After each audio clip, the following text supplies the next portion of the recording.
Would you like to create a document approval workflow? Well, let me show you how with Jotform Approvals. Hey Jotformers, welcome back. I'm Kimberly, and as you can see, I'm currently in the desktop version of my dashboard. And like I mentioned, it is really important to have a document approval process because there's always going to be someone who needs to approve bill payments, supply orders, and invoices. So this is going to be really helpful. So as I mentioned, I'm currently in the dashboard, and for this, we're going to head up to the very top left-hand corner. We're currently in my forms. We're going to jump over into my approvals, and we're going to create a new approval, and we can either start from scratch if we already have a form for people to upload their documents to, or we have a one-step approval, or we can utilize a template. So for this example, we're going to utilize a template. I'm going to do a quick search for document, and we're going to utilize this document approval process template. And one thing that I love about the approval process is you get this really nice bird's eye view of what is happening throughout the entire process. And I also mentioned that if you already have a form where you're taking in these documents, you can also start with a template and we can change this form to your form to make things really, really simple. But let's go ahead and take a look at what this form looks like. So we have name, email, title of the document, description, and then we can browse for files to upload our document. So let's go ahead and head back. And one thing I actually want to do is I want to edit this form and I want to change this, or we can even just go ahead and add a new email. And I'm going to make this one be manager email.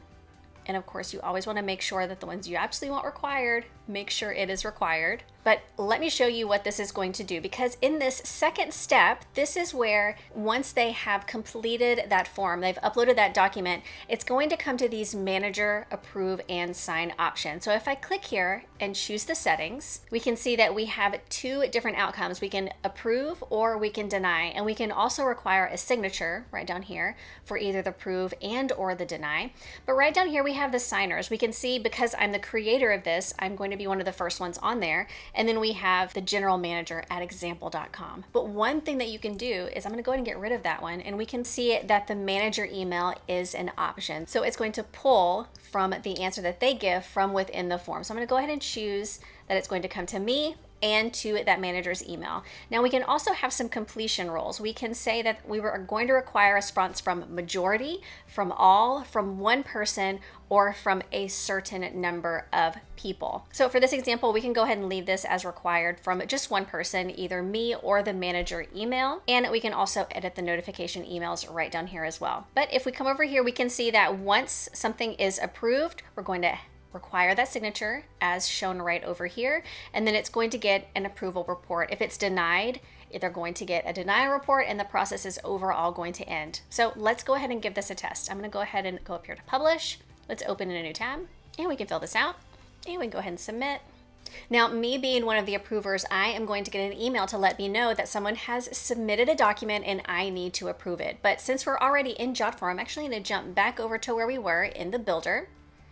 And instead of approvals, we can either jump over to tables or to inbox to finalize and approve our document. So for this example, I'm going to go ahead and utilize the table option. And we can see John's information, and we have his text document here, and we can see the approval status is in progress. So whenever I click this, I'm going to get a little button right up here that says, hey, you have an action required. So if I come down here, we can see we have the manager's approve and sign step.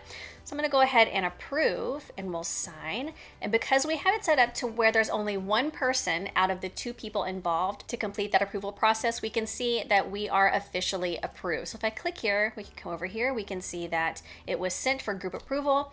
One person has approved it. We can show those details. Require a response from one person responded. We can see who that was. And then we can see that we have that approval report is officially done. And it really is as simple as that. If you have any questions about how to use Jotform Approvals for your document approval process, let us know down below in the comments. If you like this video and you got some value, hit that like button, and don't forget to subscribe and turn on the bell so you get a notification every time we put out a new video. I'll see you next time.